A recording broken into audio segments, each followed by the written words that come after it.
सवितुर्वरेण्यं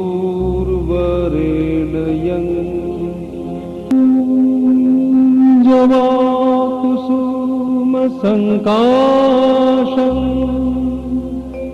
काशपेयं महाद्युतिम् ध्वन्तारिं सर्वपापघ्न प्रणतोऽस्मि दिवाकरम्।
जा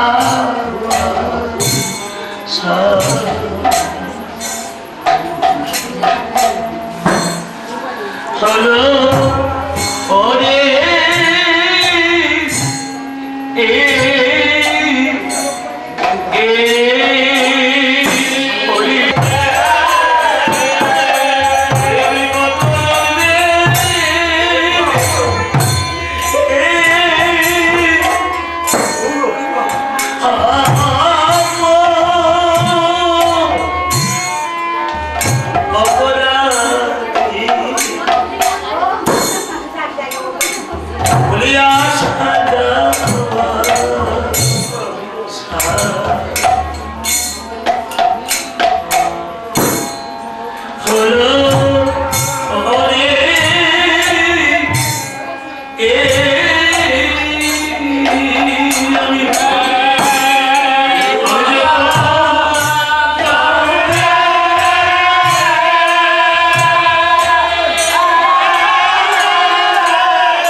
कृपाकमहं वन्दे परमानन्दमाधवम्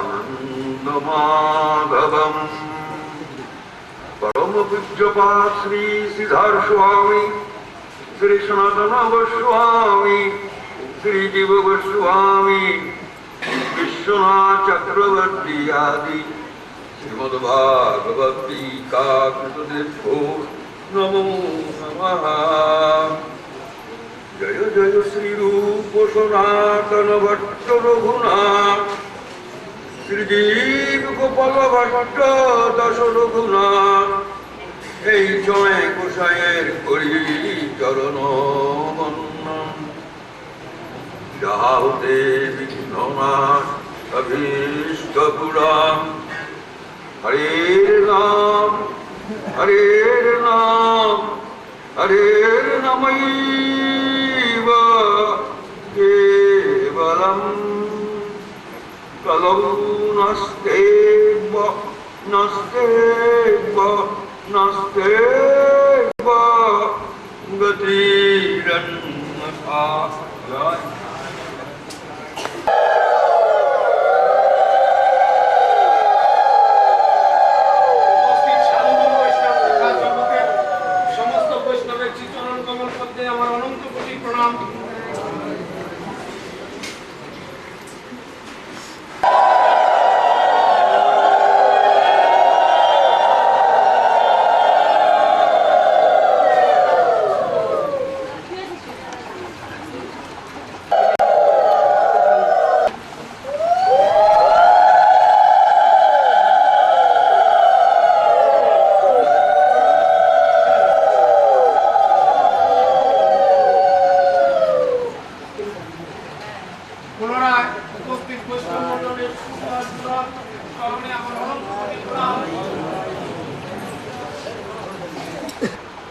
प्रेम सूर्यांशु सम्भैक रुचि भी चित्तमस्त्रीण कृतदौसौ भावयुच्यते গত কয়েকদিন ধরে আস্বাদিত হচ্ছিলেন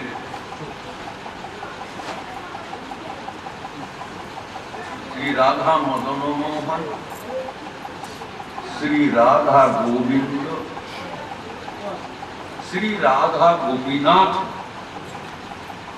এই তিন বিগ্রহ করেছেন গৌড়িয়াদের আত্মসাৎ।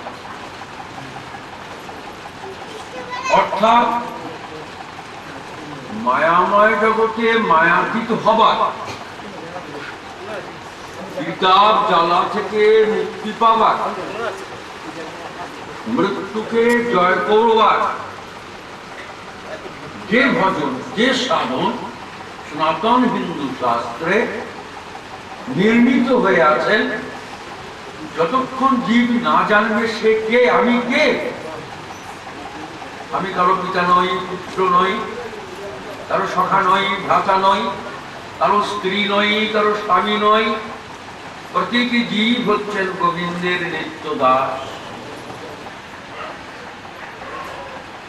ভাগবত উত্তর দিলেন প্রেম প্রয়োজন। প্রেম উপস্থিত সাধক বৈষ্ণব দীর্ঘ 5-6 দিন ধরে বিভিন্ন জায়গায় পাকে আমরা দুটো মোটামুটি জায়গায় পৌঁছে গেছি। সম্বন্ধ তত্ত্ব, কখন কিভাবে জীবের সাথে ভগবানের সম্বন্ধ হয়, আর এই সম্বন্ধ রক্ষা করতে গেলে কি করণীয় ভক্তে, কি করণীয় ভক্তে গোবিন্দ সেবাটি কিভাবে হবেন সেটাও আমরা আস্বাদন করি। শাস্ত্র বললেন প্রেম অমোঘ। প্রেম জাগতিক বস্তু না, পারমার্থিক বস্তু। প্রেমে করে বিয়ে হয়ে যায়, আবার কেরোসিন তেল ঢেলে কাণ্ড কারখানা করে, তাহলে ওটা প্রেম হয় না। প্রেমের কোনদিন ধ্বংসের কারণ থাকা সত্ত্বেও এটা আমাদের সঙ্গে আমারই দেহের একটা ছায়া হাঁটে। আমার ডান হাতটা, সত্যিকারের ডান হাতটা ছায়া কোন হাত হবে? উল্টো হবে, হবে না? যা চিন্ময় বৃন্দাবনে হচ্ছে সেই ছায়াটা হচ্ছে এই মাইক জগতে আমি আপনি সবাই। তাহলে এখানে কি হবে? সব উল্টো হয়ে যাবে। সেই জন্য মাইক জগতে যেটা সঠিক ভাবছে তার উল্টোটা হচ্ছে শ্রীধাম বৃন্দা হিসেবে। কি এখানে দেখুন, আপনার আম খেতে ইচ্ছে করে, ভালো আম 35 টাকা কিলো, সবাই খেতে পারি না, ক্ষুধা আছে, একদের মিল কম, এত পাওয়া ক্ষুধা না বলে। একটু উদাহরণ দিই, উদাহরণ দেখুন, কংস স্বচক্ষে গোবিন্দকে দেখেছেন, তার তো সেবার কোনো ক্ষুধা এলো না। আরো খুব বুদ্ধি এলো যে তার 2 অসুর সেনাপতি দিয়ে সে বিরাট চেহারা পঞ্চম্বরশীয় বালক কৃষ্ণ তার সঙ্গে যুদ্ধ লাগিয়ে দিয়ে দেখেছেন। শিশুপাল বহুবার কৃষ্ণকে দর্শন করেছেন, দন্তবক্র বহুবার কৃষ্ণকে দর্শন করেছেন, রাবণ রামকে দেখেছেন, সীতা মাকে দেখেছেন, ভজন করেছে। তাদের পরমার্থিক ঈশ্বরের ক্ষুধা উপস্থিত সাধু গুরু বৈষ্ণব তিনি সর্বদা আছেন। কিন্তু তুমি কেন দেখতে পাইছো পাচ্ছ না? আমি আপনি কেন অনুভব হচ্ছে না? বলছে আমার কৃষ্ণ বিষয়ে ক্ষুধা নাই। না ফেনা ফেলে দেবেন।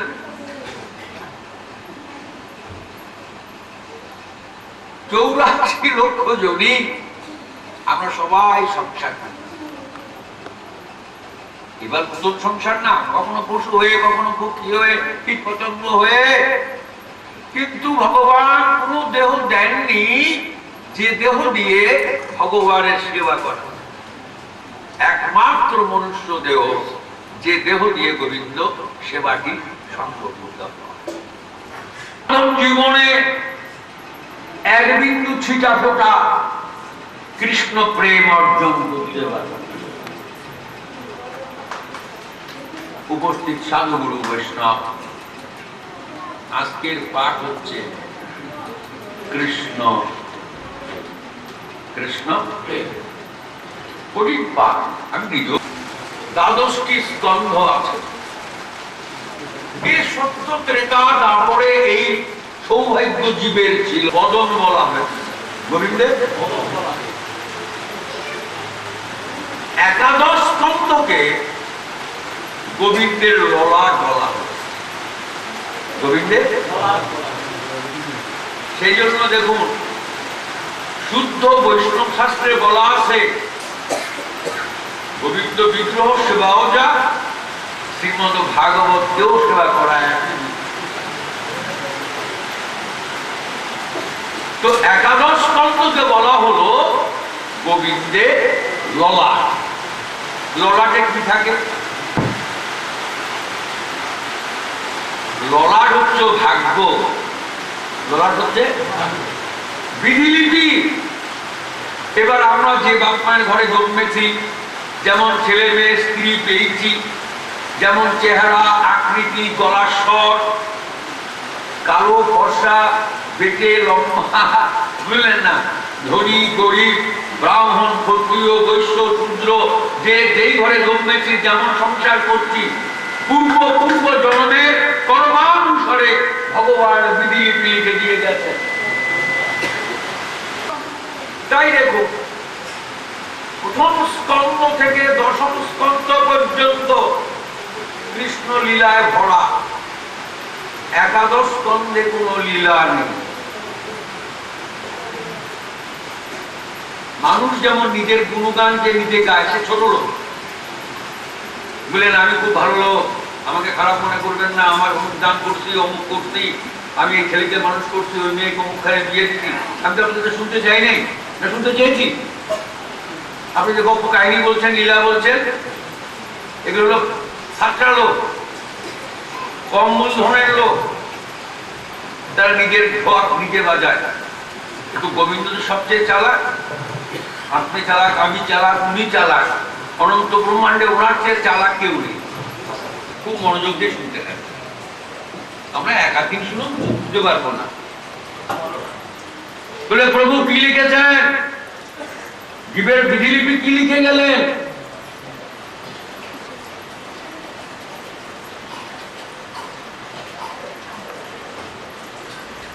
বললে দেখো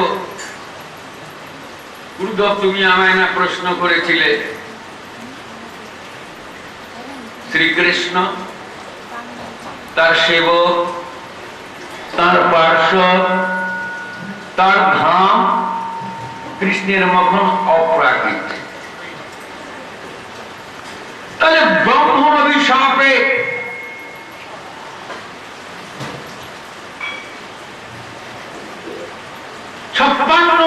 যাদব বংশ কি করে ধ্বংস হলো? সাধুগুরু বৈষ্ণব ছিলেন, সবাই দ্বারকায় ছিলেন, সাক্ষাৎ কৃষ্ণ সেবাটা হচ্ছে। তো সাধুদের ঠাট্টা করতে গিয়ে এই পরীক্ষা করলেন, তাও আবার কে? কৃষ্ণ পুত্র শাম্ব। সাধুরা বললেন ছেলেও হবে না রে, মেয়েও হবে না, ওর থেকে এক লোহার গদা বেরোবে। কি বেরোবে? এই গদা হবে তোদের বংশের ধ্বংসের কারণ। তোরা আমার সঙ্গে ফাজলামি করতে এসেছিস। সঙ্গে সঙ্গে বুঝলেন কাপড় চোপড় খুলে, প্যাঁচ খুলছে কাপড়ে, পেটের মধ্যে অনেক কাপড় জড়িয়েছে, তো প্যাঁচ খুলছে, খুলে দেখি সত্যি এক লোহার বিরাট একটা গদা। কৃষ্ণ যাদের খবর না পায়, সাবধান সম্ভব যে সাধুদের সঙ্গে এই কাণ্ডটা করেছে, এবং যদুবংশের ধ্বংসের কারণ হয়েছে লোহার গদাটি মুসল। কি করে সবাই বৃদ্ধি করলে? দ্বারকাপতি উগ্রসেনের কাছে যাওয়া হোক, উগ্রসেন বংশপিতা, উগ্রসেনের কাছে যাওয়া হোক, তাকে সব বৃত্তান্ত জানানো হোক। তিনি কি বলেন? উগ্রসেন বলে সর্বনাশ, দ্বারকায় যেন এই মুসলের খণ্ড না থাকে। মন্ত্রী আমাদিত্য সেনাপতিদের ডাকলেন, চূর্ণ বিচূর্ণ করে নদীতে সমুদ্রে ভাসিয়ে দাও, সমুদ্রে খবরদার এক বিন্দু যেন ডালকায় না পড়ে। উপস্থিত সাধুগুরু বৈষ্ণব দৈবের লেখক যাদব বংশ একটিও থাকলো না। কত নম্বর বলেছি? 56 কোটি। তো উদ্ধবজি জিজ্ঞাসা করছেন, প্রভু যাদব কুলে না তুমি উদ্ভূত, যদু বংশে না তোমার আবির্ভাব, তোমাকে না যদুপতি বলা হয়, তো তুমি যে বংশে আসো তোমার মতো, তোমার ধামের মতো, তোমার ভক্তের মতো তারাও তো ত্রিসত্য, তারা কি করে ব্রহ্ম অভিশাপে অভিশপ্ত হলো?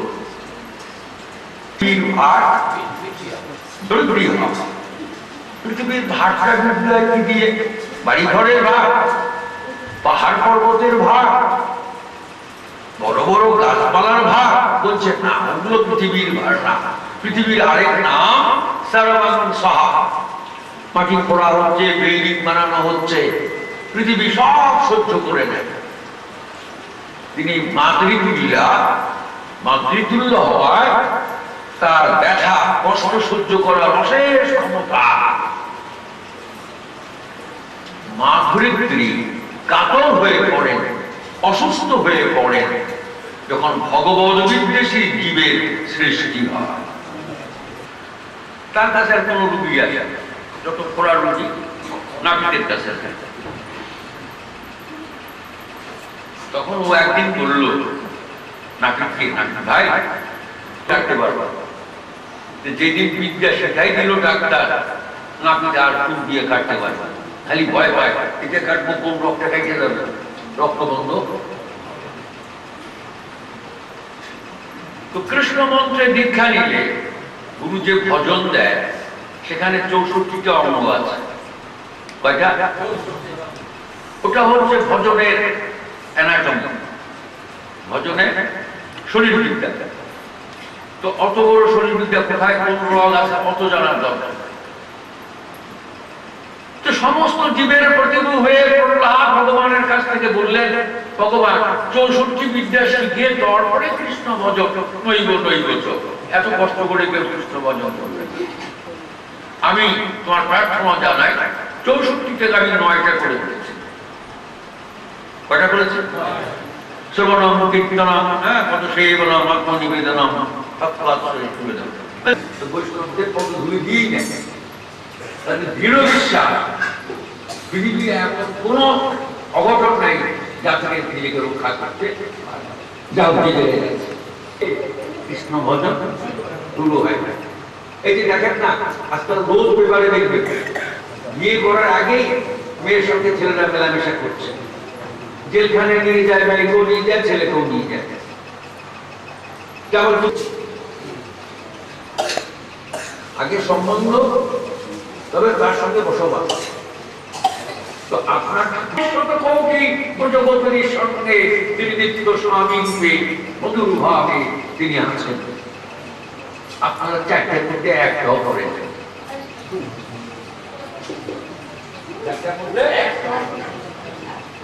আপনার সম্বন্ধ স্থাপন হয়নি। আপনি রান্নাঘরে করছেন, ইলিশ মাছ আনছে, মেয়েকে বলছেন ছেড়ে স্কুলে যাওয়ার সময় ওই যায় কলা বোধ পয়সা যায়, ওখান থেকে ভালো দেখে পয়সা দিচ্ছে ঠাকুরে দিয়ে যায়। আমি তো এখন যেতে পারবো না। সম্বন্ধ হয়েছে, ওই যে স্বামীর সঙ্গে সম্বন্ধ হয়েছে, ওই যে মাছ ইলিশ মাছ রান্না করছে, ওই মেয়ে গিয়ে কাণ্ড রাখানো করছে, মেয়ের উপরে ঠাকুরের জল দিয়ে যায়। দুজনে মিলে বই বইকে স্মরণ দে, দুজনে মিলে মন খারাপ কর। তুমি কি বললে? আমার খুব ব্যস্ত আছে, আমি এখন বই লিখতে যাবো। তুমি কাম সাইড রাখলাই, কামটা সাইড রাখলাই, গোবিন্দ মানে সাইড রাখলাই। অ্যালবাম রাখছে দেখতেছে, কবে কথা বলছিল, কবে হাত দিল, কবে মুখ দিল, কবে নামাকরণ হইল, কবে কে কি দিল, খাতার মধ্যে লিখে রাখছে। আমরা তো তাই করছি, গুরুদেব প্রণালী খাতায় লিখে রাখছে। কি কোনে কি গুরুকে দেখছি, গুরুকে জেনেছি, গুরু বাপ ঠাকুর জেনে মানে কি লাভ? গুরু বাপ গুরু পরম গুরু তার কি লাভ? গুরুকে তো জানি গুরু পরে জেনে বসে আছে।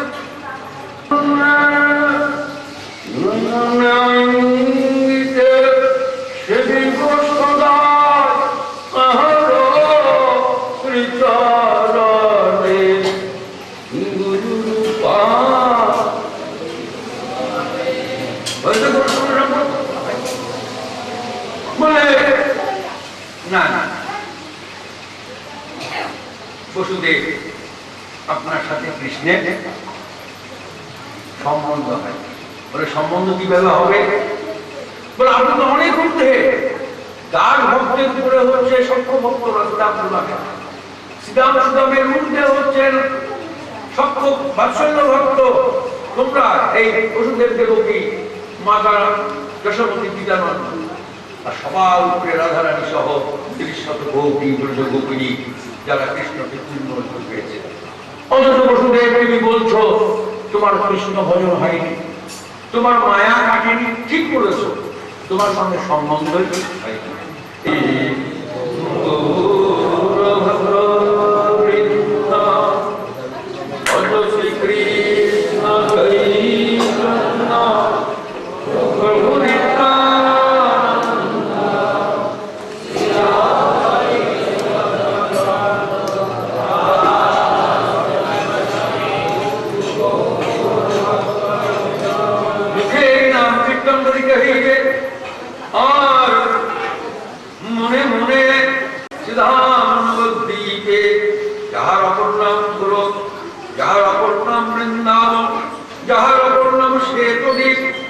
বৃন্দাবনের ধাম, এই বৃন্দাবন লীলায় প্রবেশ করতে, রাধা কৃষ্ণের লীলায় প্রবেশ করতে রাম নবদ্বীপ ছাড়া দ্বিতীয় রাস্তা নাই।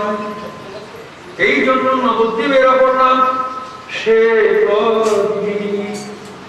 সেতুদ্বীপ অর্থাৎ শ্রী গোলকধাম, সেতুদ্বীপ অর্থাৎ নবদ্বীপ ধাম বৃন্দাবন।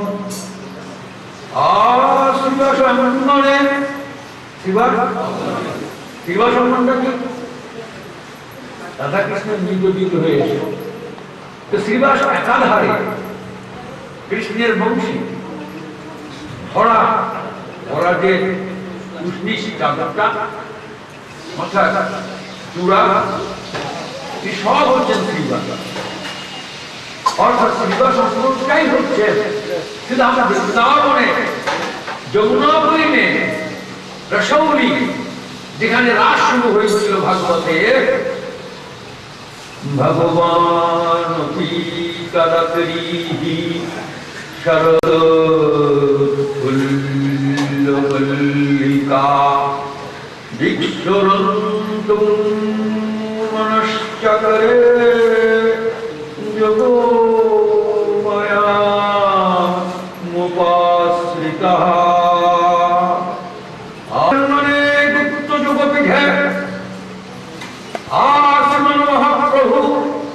মহাপ্রভুর বেলায় তিনি বৃন্দাবনের রাসরসী গোপীজন বল্লভ শ্রীকৃষ্ণ রূপে বিভুজ মুরলী বদন হয়ে বাঁশি বাজাচ্ছেন। আরে গুপ্ত পিঠে শিবাশয়নে গুপ্ত পিঠে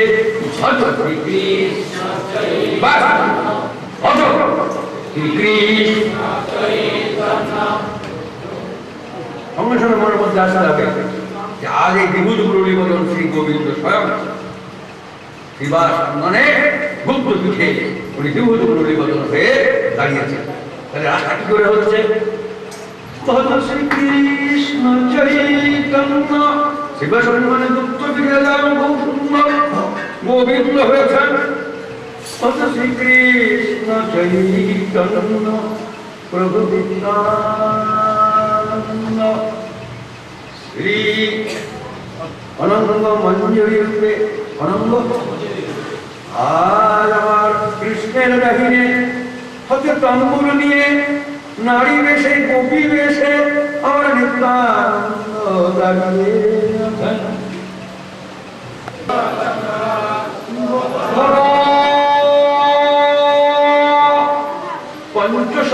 শক্তিমান হয়ে শ্রী রাধা ঠাকুরানী গদরা রূপে আর গদাধর নেই সাক্ষাৎ রাধা হয়ে আমার কৃষ্ণের মমে গদাধর দাঁড়িয়ে আছেন।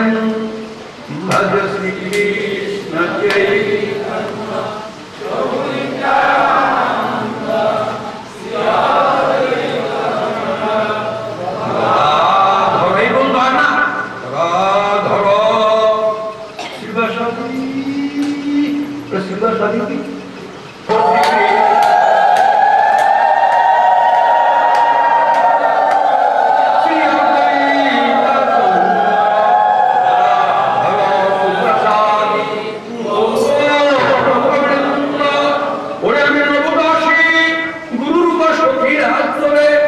আমি কি করেছি স্থূল থেকে পূর্বপুরুষের দেশে আমি নবদ্বীপের দেশে আমি নাগরী হয়ে বাহু তুলে বলছি গৌরাঙ্গ গৌরাঙ্গ গৌরাঙ্গ। মানে কি হলো? বলছে আজ বৃন্দাবনের আসে প্রকট যেতে পারিনি, সীতাম সুদাম বসুদাম আদি নবরক্ষ সখা যেতে পারেনি। পিতানন্দ মা যশোমতী জানত রাস হয়, কিন্তু রাসে যাওয়ার অধিকার নেই। তাদের মনোবাসনা পূর্ণ হবে নবদ্বীপে, পূর্ণ হবে, সবাই রাস দর্শন করবে, কিন্তু গোপী দেহে না, না দেহে।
Hare